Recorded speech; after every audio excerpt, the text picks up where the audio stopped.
These days, if you open the Play Store, you'll see tons of game booster apps popping up at the top. And honestly, it gets confusing. Which one should you use and which one should you skip? But in this short video, I'm going to share a few important things that most people don't talk about. If you're not interested in buying the Pro version, that's totally fine. And by the way, this is not a promotional video. Just keep watching till the end. You're going to learn a lot. First, let's open the application. Once you open it, you'll see some interesting information on the screen. But before anything else, there are a few things you need to understand. You'll see different sections here. For example, storage. This simply means how much free space you have on your phone. These apps can't magically free up storage for you. You have to do that manually. Delete apps, games, videos, photos, anything you don't need anymore. That's your first step. Now the second thing is ping. If you want stable ping, you need to fix your network issues first. Yes, these apps can help a little, I'll admit that, but they're not magic. For example, if you opened a website or an app and just left it running in the background, that app is still using your internet, so obviously your network is getting divided.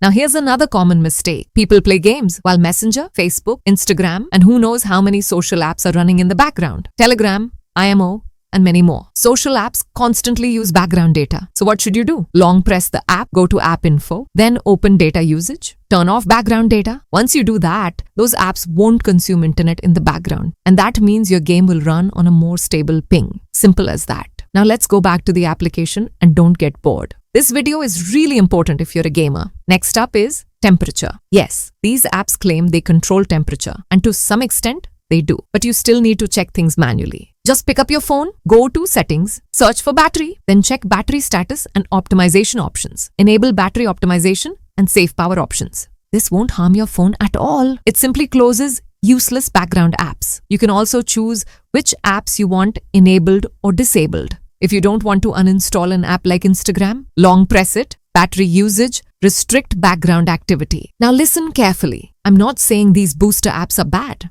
They do work to a certain level, but the real performance boost comes from how you manage your phone. Apps can help, but they're not doing everything for you. In today's time, everyone knows how important phone performance is. I didn't even realize the video got this long. There's still more I wanted to say. You can comment below and I'll reply. This app also has a free version. Try it yourself and see if it works for you or not. Again, this is not a promotional video. My goal is not to promote an app. My goal is to explain how game boosting actually works. Drop your opinion in the comments.